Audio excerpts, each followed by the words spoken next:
Can you all just add the room number to your groups? A00011.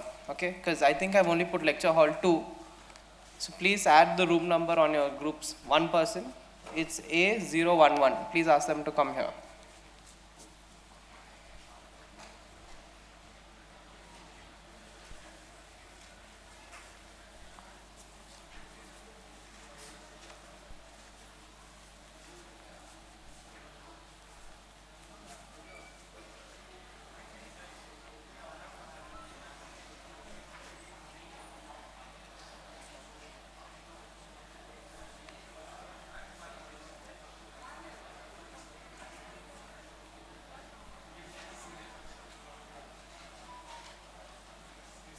Come, come.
Okay, settle down, please. Is this your first lecture hall class? No? Yes, some of you all yes, some of you all no. Okay, fine.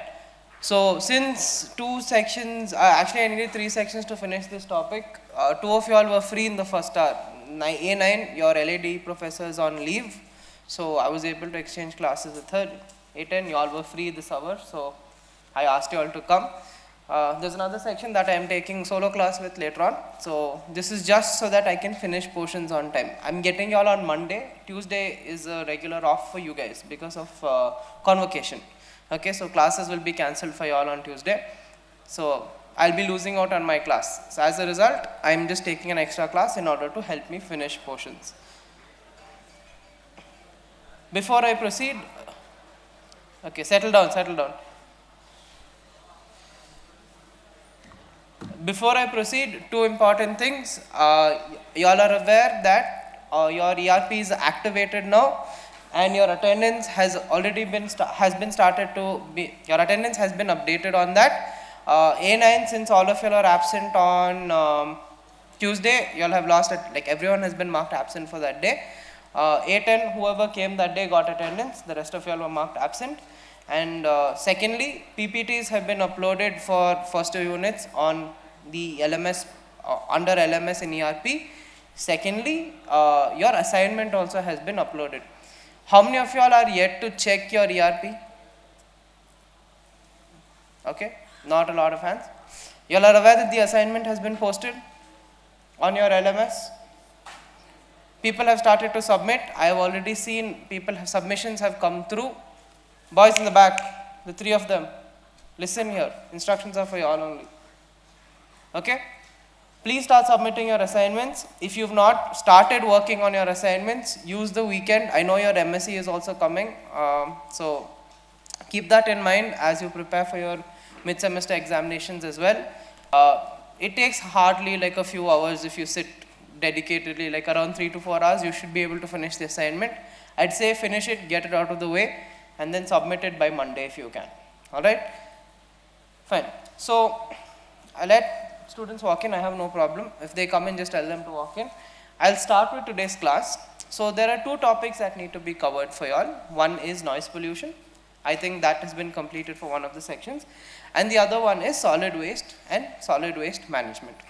Okay? Now, in today's class, we're going to look at what are the different types of solid wastes and how and what are the different factors or what types of waste are generated. Now, waste, we'll start with the word waste. What do you all understand by the meaning of the word waste, or what comes to your mind when you say the word waste?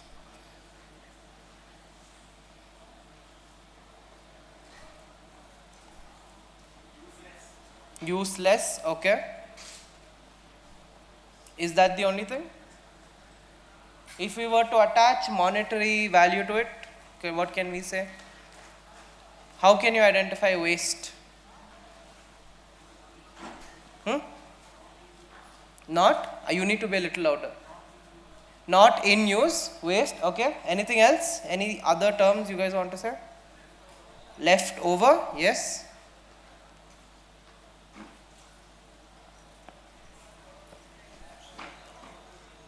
Only these two words? Okay, fine. So usually we define waste as something that is discarded and has no value to the first user. Okay, that means if I am throwing a piece of paper that potentially could have your internal marks, for me it's waste.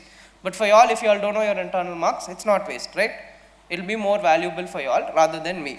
So waste is something that is usually discarded. It is useless, as you all said, and is no longer being used and has no value to the first user. This is a saying that comes along with this, right? One man's trash is another man's treasure. That is the concept of recovery, which we will see in the later classes today. There are different types of waste that are generated on a day-to-day basis. Please come.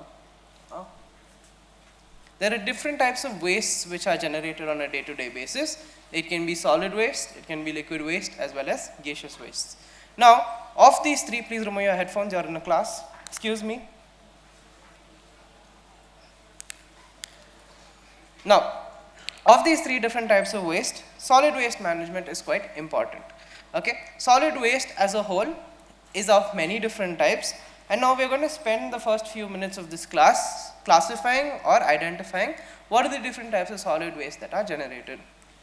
I know it's very interesting to look outside and you all have a front view seat there, okay, but please pay attention either to the slide or to me. Fine. The reason we're taking these extra classes is because these topics are there for your exam. Questions are based off of these topics, okay. I know we are having MSCs closed, especially for EVS. Most of it is MCQs. Not most of it, all of it is MCQs. You'll know it. That is the pattern we have already discussed to you all. You all don't have to do a lot of excess studying. As long as you listen to whatever we've been teaching to you all in class, that should be sufficient enough for you all to clear your exams. Clear as in get passing mark for the entire semester. Try to aim for 40. That way you don't have to worry about it. Even if you don't submit your assignments or you lose out on marks with your assignment, your notes also, you will at least pass this paper in your semester. That is the goal for those people who want to pass. Those people who want to get good marks so that your CGPA is good, okay, pay attention to what I am teaching, pay attention to what is being taught in the classes forward, because most of the questions that are coming will be from heavy topics which are these, okay. So solid waste is usually generated in different kinds when we are looking at humanity as a whole. You have different areas of solid waste that are, or different types of solid waste that are generated, and solid waste can be classified into many different types. So we'll first have a look at classification based on the source from where it comes. Now, solid waste can come either from an industrial source or it can come from an urban source. Alright. Now the key difference between these two areas of waste that are generated is that all the waste that is generated in industries is referred to as a homogeneous type of waste. One type of waste or a singular thing that is going to be produced in the industries. So you'll have either polluted water or you'll have leftover scraps, which are usually a single thing. It's not many different things. That is why it is called homogeneous waste as well. Then you have urban waste, which is composed of many different components and is referred to as heterogeneous wastes. Heterogeneous waste here, when the word heterogeneous itself means many different kinds. This means that when you look at waste that are generated in urban areas, this could be either residential, commercial, institutional, municipal or agricultural. Any of these 5 places can generate solid waste. It is never one thing that is discarded. Take for example the garbage that is generated in your own houses. Alright? When you look at garbages which are generated in your own houses, you know that paper and cups are not the only things you throw. You also throw organic waste, you also throw a lot of metal waste. Those who drink energy drinks, those who drink Diet Coke, or please come. Diet Coke, you all know that the cans that they come in have some amount of metal in them. So like this, various components are present in the waste that is generated in urban areas, and they are broadly classified into these 5 types of waste that can come out of it. Alright, so residential, commercial, institutional, municipal and agricultural are the key factors which are the 5 major categories that can be listed under urban wastes. Okay, so keep in mind homogeneous wastes and heterogeneous wastes, as well as what are the different types of heterogeneous waste that can be formed. Alright, so this images on the right are examples of heterogeneous waste. So top to the images to your right are residential as well as commercial. Commercial can be anything from restaurants to even shops, alright, where a lot of products are being sold. So if it's a food-based industry or a food-based commercial area, you will have a lot of vegetable scraps, you will have a lot of cartons that or plastic items that come out of condiments or even packages when they buy in bulk. So all of these extra things go towards solid waste production. Okay. Now the second basis of classification is based on type. What are the different types of waste, solid waste that are generated? These are the 6 types. You have garbage, ashes and residues, combustible and non-combustible waste, biodegradable and non-biodegradable waste, and again industrial waste comes back here as a separate thing. Please keep in mind there is no correlation between the previous classification and this classification. The first one is based on source. Where does it come from? What are its contents? That is why there is also a heterogeneous and homogeneous word that is attached there. But when we are talking about here based on type, you are classifying based on what is the content here again from different sources. When we are discussing about garbage, that is the first one, we are going to specifically focus only on the organic waste, all the food waste that is generated in our houses or at an industrial level or a commercial level. So a lot of vegetable scraps, a lot of meat scraps that are produced as a form of either butchering work or even your day-to-day cooking activities generates a lot of organic material. Now we know that if organic material or anything that has life is left, or any fruit or vegetable is left out in the open for too long, what happens? It starts to rot, right? This means that decay sets in, and usually when decay or rotting sets in, it is accompanied by a very dirty smell. Okay, that smell is referred to as putrid. We usually call it as a putrid odor, and or otherwise you can say that foods that come under garbage are putrescible compounds. Okay, that is when they decay, they can release a lot of putrid smells, and that becomes a huge problem. That is the first one. The second one is ashes and residues. Ashes and residues come about as a result of burning fossil fuels, either solid fossil fuels like coal or petroleum fuel. Now there are different types of ashes and residues which are formed, but on a day-to-day basis in residential or urban areas, it is quite less. So when we look at what is the source of ashes and residues, it is usually from industrial areas where a lot of these petroleum fuels and a lot of these fossil fuels are burned for energy production. There are different types of ashes and different types of residues that are released as a result of burning coal. If you've been around a campfire itself, you'll know that there are 2 types of ashes that come. Ones that fly off of the flame and one that settle down in the fire pit. Okay, so here itself there are 2 differences. One is bottom ash and the other one is fly ash. Here there's a difference in density. Fly ash is very light, it will fly, hence the word fly. It's easily dispersed. Bottom ash on the other hand is quite heavy and it settles down even after it is combusted. This segues us into the next categorization, that is combustible waste and non-combustible waste. Now combustible waste itself means, or the word combustion means to burn, right? So this means that you can categorize the type of waste based on its ability to get burnt. In certain countries, the practice of incineration or burning to get rid of solid waste is quite high. They rather do incineration or combustion to get rid of their waste, like in Sweden, for other purposes. They use it as a fuel for generation of heat because Sweden is a very cold country. Okay, but there are certain wastes that can only be combustible and certain wastes that cannot be combustible. What do you all think could be the criteria to categorize it as combustible or non-combustible? Sorry? Yeah, based on what are the products that are released as a result of burning these compounds, right? When we studied air pollution, our major problem in air pollution was the release of a lot of noxious compounds into the atmosphere. That could either be primary air pollutants or secondary air pollutants, which had disastrous effects when they are released into the environment. Alright, so that is the key factor on what is the product that is released as a result of breaking it down with fire. That is the next one, that is combustible and non-combustible. Now, biodegradable and non-biodegradable waste. The term biodegradability is not new to you all. You all have heard it in various fields across many streams, and the main principle behind this is these compounds are able to be broken down in the environment by the action of many different things, or primarily two groups of living creatures. One is microorganisms, the other one is nematodes. Nematodes are your worms, your flatworms and your roundworms. Okay, any one of these two worms, I'll close the door.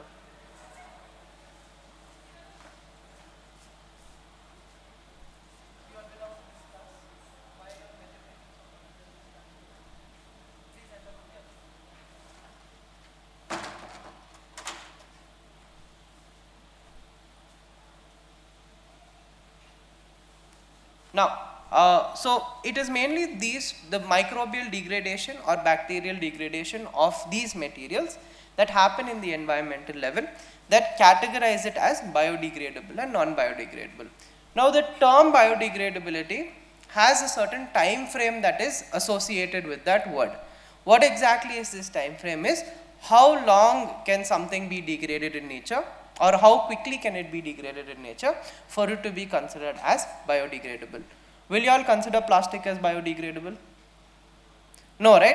As of currently, we don't see plastic that is doesn't easily break down in the environment.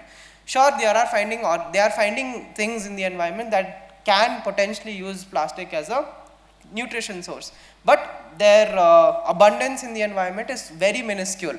Okay, so you can't say as of now that plastic is a biodegradable thing. Maybe 500 years from now, yes, it could be categorized as biodegradable, but as of now, plastic comes under a non-biodegradable compound. Why? From the pure fact that it takes an extremely long time for plastic to get degraded, even if it is in the environment. Okay, glass is another example. Biodegradability of glass remains undetermined because a certain life of these products in the environment and the ability of either worms or microorganisms to break it down contribute to the biodegradability or the non-biodegradability tag that is associated with them. Alright, so this is the fourth category of waste based on time. Then you have construction waste. Okay, construction waste and demolition waste are pretty straightforward. You all know that concrete and steel bars and iron bars are used for construction. Along with that, you will have a lot of wirings and plumbings. Now, whenever construction takes place, and let's say that construction goes off without a hitch, you have no problem. But when renovations and demolitions come about, you have to break down whatever has been constructed, right? Especially when you are going in for complete demolition. You have to remove whatever is the standing structure that is there, and as a result of this, any product or specifically anything that is related to construction which when broken down forms waste is referred to as construction and demolition waste. So concrete, stones, pebbles, sheeting, plumbing, wiring, as well as your foundation rods, all of them can be categorized under this. The last one is industrial waste. As we said when we talked about source based classification, industrial waste usually is homogeneous in nature, a single thing. So if you're talking about a lumber industry, a lot of wood scraps, okay, or wood shards, not shards I would say, wood splinters could be considered as waste there once you have carved out whatever you need to. Metal shavings or metal filings if it's a refinery or if it's something that's shaping out of metal. Alright, these large canisters which hold a lot of solvents can be discarded as solid waste when we're talking about waste from industries. So these are just images of the same. I'm happy that they're a little more clear. I was a little worried that they wouldn't be. But you can see how there are different types of waste that are generated, and all of the wastes which we spoke about right now come under solid waste. Any doubts? Clear? This side? Can I move forward? Now, the next set of categorization, or the most important thing we need to know when we're talking about solid waste, is hazardous waste. What have we learnt about the word hazardous? Or what do we know about the word hazardous? Dangerous, right? This means that if a product or if anything is considered as hazardous, if it is generated from either an industry, residential area, or any other area, if this is the source from where it comes and it is released into the environment and it causes either immediate or delayed effects of health of humans or any living creature or the environment, it is referred to as a hazardous waste. Okay? This means that these products or waste that is generated from various industries or across various areas, once they enter into the environment, they can immediately cause problems to you, or they can take some time before they can cause problems to you. Okay? There are 4 major characteristics that are associated to a product being hazardous in nature. The first one is ignitability, how easily it can catch fire. All the examples are in brackets, okay? In parentheses, I've added the examples for you all to see. So you all know turpentine oil, right? Turpentine oil can easily catch fire. It's a very volatile thing. So there ignitability comes into picture. So when you have cans of turpentine which are not discarded properly, there's a chance of little bit of the product still remaining inside of it, okay? And that can easily catch fire if it is in a very precarious situation. So like this, what is the main source? Okay, so I said turpentine oil, right? But isn't turpentine oil a liquid? Would you consider turpentine oil as a solid? No, right? So, but we're dealing with solid waste. So why am I talking about turpentine oils? Do you all have an idea? Any idea? Sorry? Semi-solids, not fully correct. Okay. Close, but not really. Now, even though our product of interest or our main culprit behind the waste generation here could be either a liquid or a gas, the storage container or the holding container within which they are placed are solids. That is why they are classified under solid waste. Okay? So ignitability is one. So you have a lot of examples here: thinners, epoxy resin, adhesives, as well as oil-based paints. Mostly the canisters or the containers in which they are held can be considered as solid waste. Corrosivity is usually associated with acids and alkalis. So you have very strong acids like sulfuric acid, nitric acid, as well as hydrochloric acid, which are used in a day-to-day activity for many living purposes. Okay, from cleaning to act as solvents, you use acids. Likewise, you also use alkalis or bases. Okay, like NaOH and KOH. So these are things, or these are acids and bases which we use on a day-to-day activity. I don't need to explain what corrosivity is, right? You all have corrosion science this semester in chemistry, right? So there they would have dealt with this concept in detail, but remember the concept, remember the characteristics, that is corrosivity. Next one is reactivity. Now we've all seen this chemistry example given to you that sodium is highly reactive in water or in air itself. If a piece of sodium metal is left to be exposed to air or is dropped in water, it immediately reacts and even combusts, right? So there are certain elements and certain compounds which are there on earth that are highly reactive like this. Sodium is an example. Cyanide and sulfides are another example here that come under chemicals that can be highly reactive to your body. We have not discussed cyanide a lot, but cyanide again has a lot of health issues. It can bind to your RBCs, leading to a state of anoxia where not enough oxygen is released or reaches your entire system. So it is so potent that a small amount of cyanide can even cause death in adult males, or any adults, not adult males specifically. Alright. In addition to this, you also have waste gunpowder, which is highly reactive. A little amount of heat or a little amount of friction can set it off. The reason waste gunpowder here is used as an example was because we just had Diwali, and we know most of our fireworks, those who have bursted crackers, have a little bit of gunpowder in them as a form of accelerant to help you ignite whatever is the firework that is kept.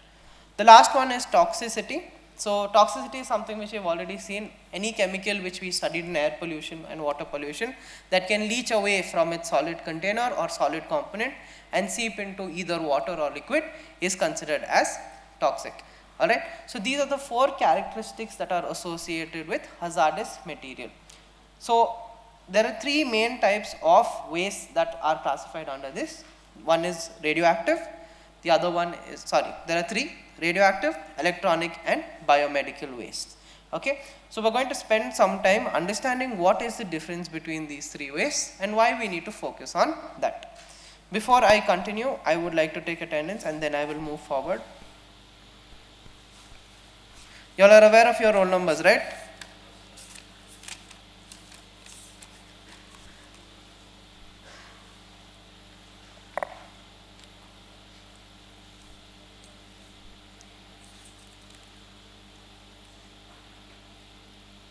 Okay, I'll start with A9. 1, 2, 3, 4, 5, 6, 7, 8, 9, 10, 11, 12, 13, 14, 15, 16, 17, 18, 19, 20, 21, 22, 23, who's 23?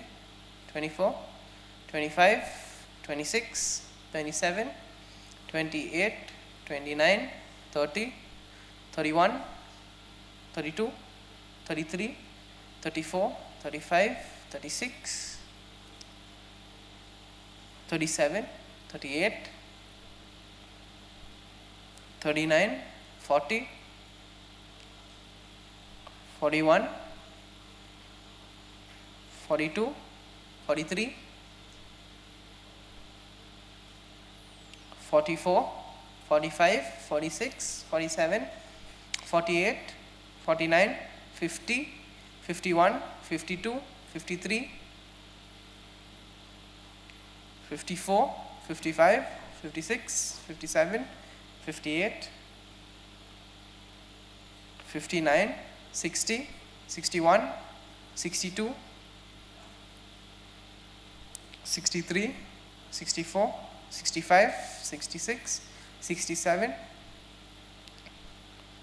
68, 69, 70. Oh, that is the 69 is the last one. Alright. So, A10.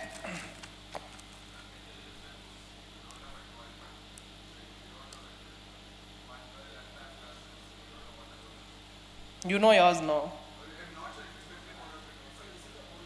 The new ones, the one on your ERP. That number I am calling out.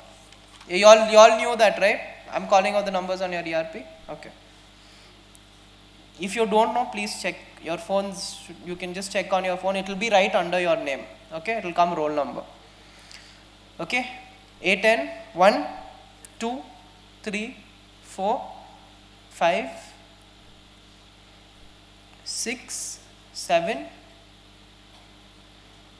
8, 9, 10, 11, 12, 13, 14, 15, 16, 17, 18, 19, 20, 21, 22, 23, 24, 25, 26, 27, 28, 29, 30,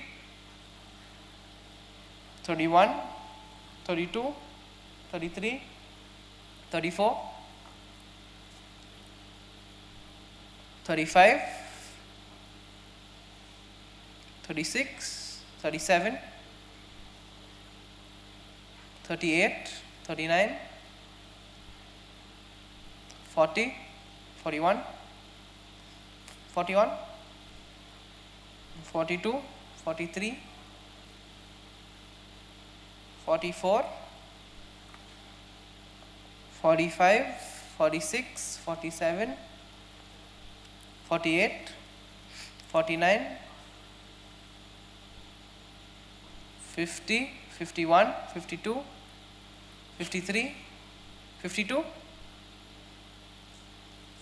52, 53, 54, 55, 56, 57,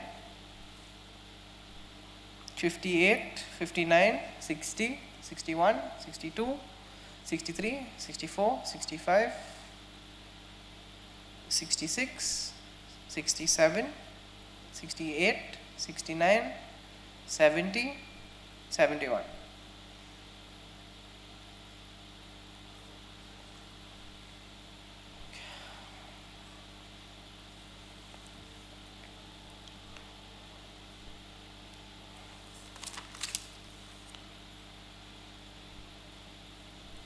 You all are aware that you have to have 75% attendance, right, to write MSc. If you don't have 75%, you will not be allowed to write your mid-semester exams for any paper. It's not just ES. Fine?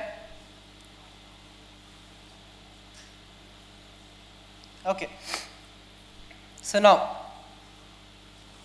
we'll be looking into what are the different types of hazardous wastes and why they are so important to understand what is the necessity for what they are. Okay, now when we're talking about first one, that is nuclear waste, we usually associate nuclear waste with nuclear energy, correct? Yes, no? Nuclear energy comes, basically nuclear energy works on the principle of generating steam, which is then passed through turbines, which generates electricity. When we're talking about energy as a unit, we will see how exactly the functioning of nuclear energy works and what are the different components. But for this chapter, we need to know that there is one component that is there in nuclear waste or nuclear energy, which is known as radioactive uranium, or specifically any radioactive compound. Now these solid, we call them as fuel rods. So these fuel rods are key to generating heat, which then heats up water to give you steam. Now before we go into what exactly is radioactive energy, what is any compound that is considered as radioactive? A substance that can emit radiation, that is an ionizing ray, is called as radiation or is considered as radioactive in nature, right? Now an interesting or an important phenomenon or a property that is associated to radioactive components is half-life. Over time, radioactive components can become non-radioactive by decaying, but the amount of time it would take for it to completely decay is different or based on different chemicals. Now half-life expresses, or half-life tells us how long it will take for a radioactive element to half in number. So let's say for example you are starting with 100 units of uranium-232.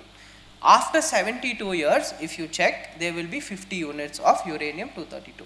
Like this, different radioactive elements have different amounts of half-lives. The second example, if you see, that is uranium-236, its half-life is 23 million years. So for it to reach half of its quantity, it takes this much amount of time. But that doesn't mean that we can just throw it out in the open and expect us to wait for it to become non-radioactive. It is really damaging. We already know that radiation is a huge problem to us, especially our genetic material, and causes a lot of health issues. That is why we stressed on the importance of ozone layer in the stratosphere, because the amount of UV radiation that reach the earth should be lesser in number. Now, because of this dangerous property of the radioactive compounds, there is management of radioactive compounds or anything that is there on earth which has radioactivity associated with it, supervised by two governing agencies, one at the state level and one at the national level. So if not for these two governing agencies, it will be very hard to work with radioactive elements. We use radioactive agents or radioactive things in many different forms, or many different applications are seen. It is one, we've already discussed nuclear power. You also see it as detectors, weapons, radio, medicine, as well as a concept of food irradiation to remove or kill all disease causing organisms. Now, it is pretty straightforward where you see all their utilizations in different fields of life. This means that waste also can be generated. The type of waste that are generated, or specifically we call them as contaminated components, are of two types. One is low level waste or low level contaminated compounds. The other one is high level contaminated compounds. Usually clothing materials or water that comes in contact with radioactive waves or filters are categorized under low level waste. Here only a small amount of radioactivity is absorbed by these elements, and in a short duration of time they are considered, or short duration of isolation, they can be rebranded or retitled as non-radioactive. There's not a lot of issue when it comes to low level waste. Our main problem comes from high level waste. Now I said fuel rods are one example. Fuel rods are used mainly in nuclear reactors to generate electricity. Here, because of the half-life of the elements that are used, it is quite dangerous for you to wait, unlike low level waste. You need to take a lot of precaution in order to properly dispose of them before they can be considered as safe. Usually when we're talking about disposing of nuclear or radioactive elements, it is isolation from the environment, usually deep burial, where it is dug, where a 20 feet deep hole is dug, and inside a concrete chamber these radioactive elements are stored. It is by this technique that usually these high level waste materials or high level radioactive elements are disposed of, and that is how they are stored in the environment. Okay. Now there are two criteria for choosing where you have to build your pits to store these radioactive elements. One, it has to be a geologically silent zone. What do we mean by when we say geologically silent zone? We know that earthquakes and volcanic eruptions are common phenomena. These two events should not take place. It should be geologically silent, as in no earthquakes or no underground volcanic activities should be present. Secondly, population should not exist where you are doing burial for radioactive elements, as in no populated area should be selected. These are the two criteria when you are talking about disposal of radioactive waste, and this is the two types of waste. Now there's an example. Now I've given you solids as an example. Now there's a chance of liquid components also getting contaminated with radioactivity.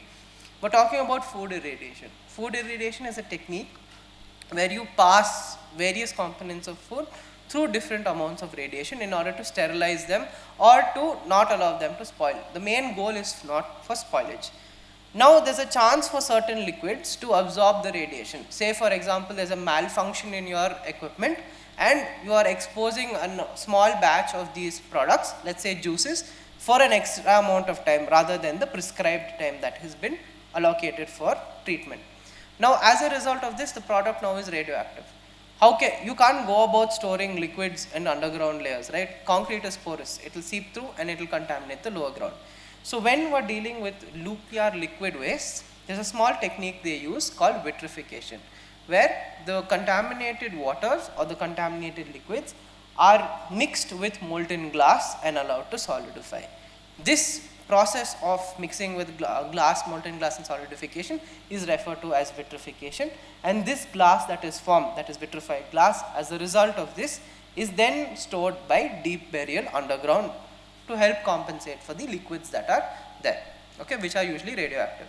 This is nuclear waste and how nuclear waste is disposed of. Any doubts? Clear? This side? Now the next one is electronic waste. Before I come to this, we know we have different types of electronic waste in our day-to-day activities. From our phones to our personal computers, as well as anything now, most of it in major metropolitan cities are based on heavy electronic communication. From responders to transmitters, we use different material for electronic communication as well in our day-to-day activity. Now, it is not that all electronic material or all electronic devices are dangerous to us. Rather, it is certain elements that are used to create these electronic materials which can cause us problems. Lithium batteries are a huge issue. We know this, right? That is why you don't store, or you are not allowed to take lithium batteries into your luggage area when you are traveling by aeroplane. You have to carry it on hand. Why? That place where your luggage is stored is pressurized. Okay, it gets pressurized, and as a result of that, there can be expansion of the lithium battery, which could cause it to explode. And we don't want explosions to happen mid-flight, right? What will happen to the flight? It will crash, people will die. So as like this, lithium is one example. Lithium is a metal that is used in electronic batteries, right? Like this, you have different components like lead, which are seen in printed circuit boards. We already know how dangerous lead is. We have discussed in air pollutants the effects of lead on many organs in our body. Okay. Then you have cadmium here. Cadmium forms again irreversible damage to human health. Usually your liver and your kidney damage takes place. In addition to this, it also affects your nervous system, which can cause paralysis and even cause you paralysis and coma. Last thing you see is tetragenic. Tetragenic is the ability of this metal to cross the placental barrier and even affect the growing fetus. Alright, so this is cadmium. Then you have mercury. Mercury again is quite dangerous to your body, specifically affects your liver. Do you see that there's a common trend of most of these affecting your liver? Do you all know, can you all take a guess as to why? Why liver? Liver is the main organ for detoxifying anything in your body. Okay? Liver performs the main function of detoxifying anything in your body. Alright? So if your liver is not able to break it down, it accumulates in your liver cells, and that's why most of the organs you see, most of these metals, heavy metals you see, will start to affect your liver. Alright, so mercury, in addition to causing liver damages, causes a lot of respiratory issues and skin diseases when it comes in contact with your skin or it is reaching your respiratory system. It is not the metal necessarily that can come. Flakes or powders of the mercury containing compound can be aerosolized, or it can be suspended into the air, that when landing on your skin or inhaled in your through your respiratory tract can cause you issues. Then you have chromium. We know that you get galvanized, what is the term, decor. You get galvanized pots, galvanized cups and other galvanized material in the environment.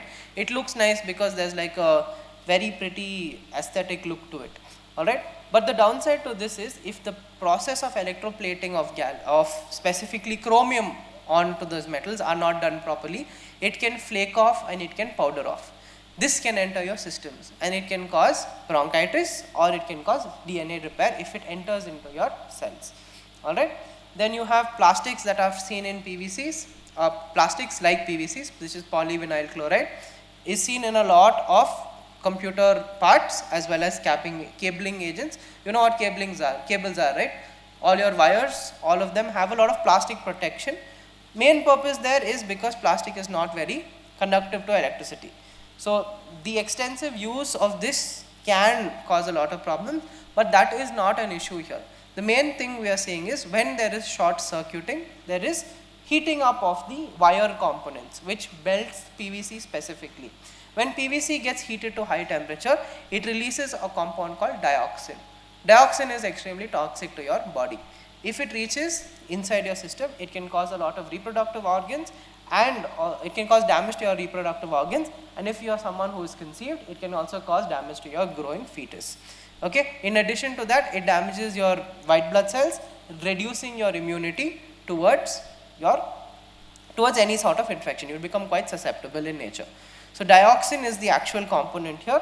Plastics which get burnt, specifically PVC that gets burnt, can release dioxins. Then lastly you have beryllium. Beryllium usually here is present in motherboards as a part of the circuits.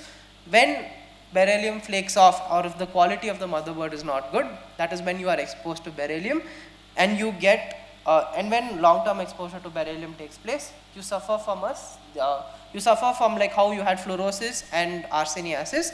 When you are exposed to beryllium, you get berylliosis. Okay, the condition is referred to as berylliosis. Usually it's a lot of respiratory issues as well as skin issues that are accompanied with these two, with the exposure to beryllium.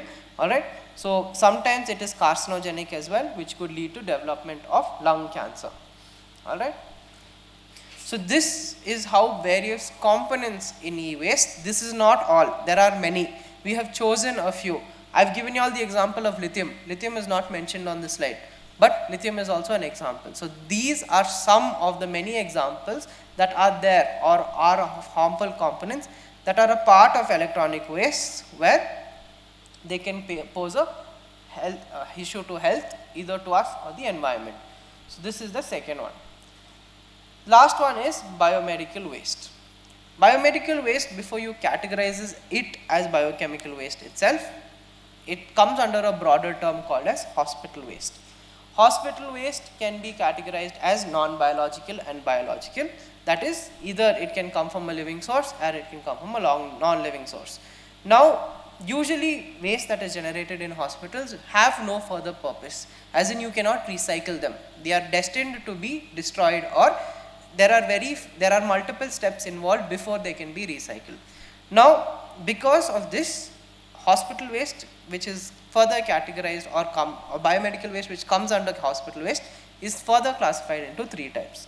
Okay, you have infectious waste, waste that are generated that can spread infection; non-infectious waste, which they do not spread the infection; and lastly, they are so dangerous that it can be considered as hazardous itself. Alright, so the distribution of it is already there on the screen. So what exactly are these different types of waste which are generated is what we are showing you in this slide. Okay, segregation of waste in hospital is very different from what we do in our domestic houses. In our houses, we have only 3 colors: green, blue and red. Green is organic waste, blue is recyclable waste, and red is reject waste.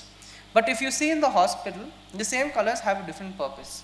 All your non-infectious waste, your expired pharmaceutical products, okay, your expired drugs, drugs meaning pharmaceutical, okay, then your expired other components like your insulin or your enzymes, anything that is used in life but has expired and you are no longer using it, antibiotics also, are considered as non-infectious waste.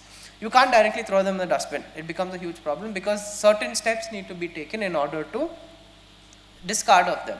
So those are put into something called as a black plastic container. From there, they are chemically treated to make them non-reactive, or make the change of its active form to its inactive form, and then it is put into landfillings. Then you have the infectious waste. There are 4 major categorizations of infectious waste. All the solid waste that is generated, that is your band-aids, your wire gauzes, your plaster of Paris casts, or infected wound dressings, all of these are considered as solid waste. The main nature of them being solid in nature. You can't discard of them quite easily.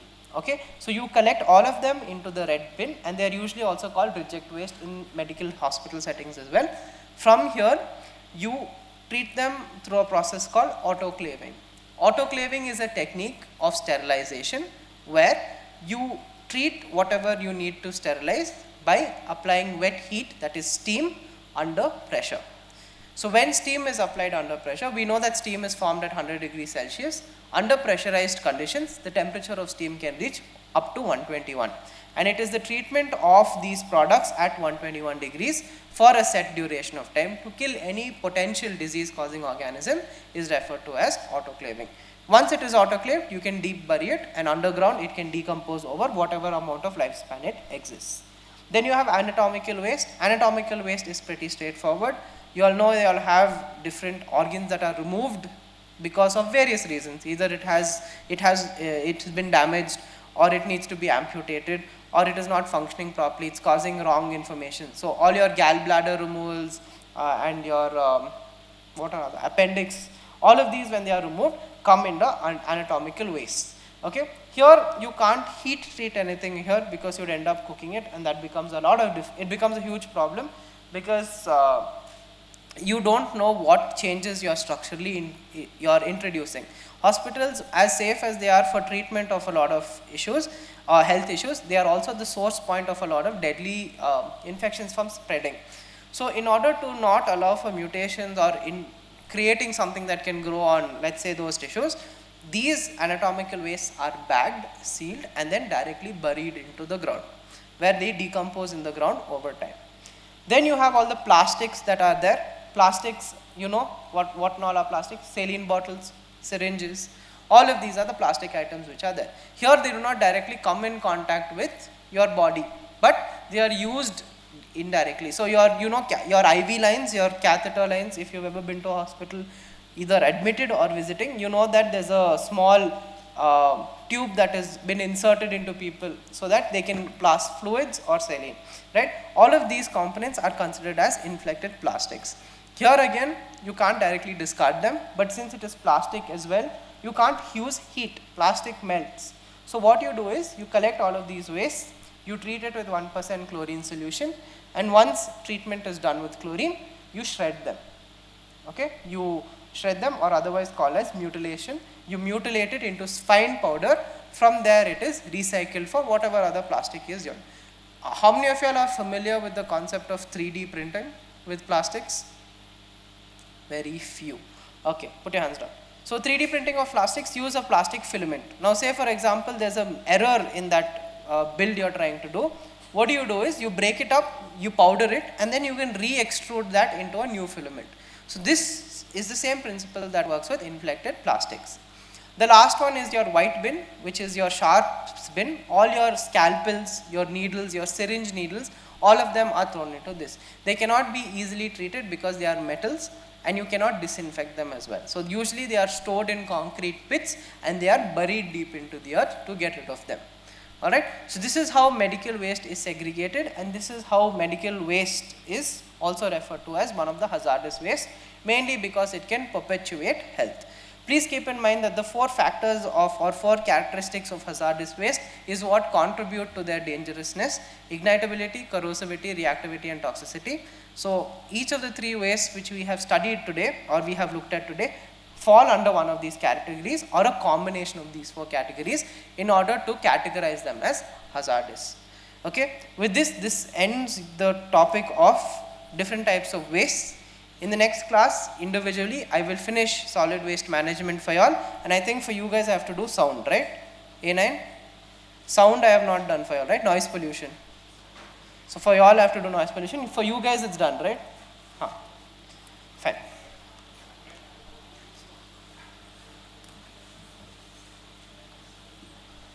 Any doubts with regards to the assignment or the exam? How many of you all are yet to submit your assignment? Show of hands. Who have not submitted assignments, raise your hands. Okay, I'm not going to ask why you have not submitted your assignments, but if you've not started on them, please start it as soon as you can and try uploading it by Monday.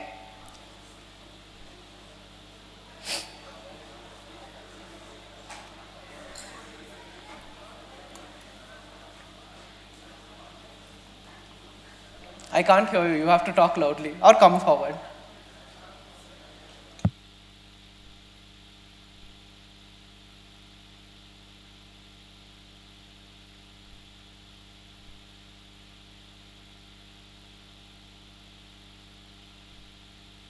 Yes, so I know that some of y'all are still not submitted your assignments. If you've been trying to submit since yesterday, you need to use the washroom. Okay.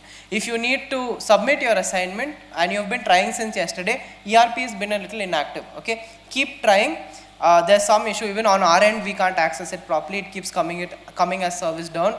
So we don't know what is the reason for it. But just keep trying over the next few days. You have time until the 30th. So if in case by Monday also you're not able to upload it and it's causing an issue, just let me know. I'll either extend, as in I'll give you some more time to upload if your files are ready, but you have to show me proof that your file is ready. Alright, I'll note down those names and give you all those.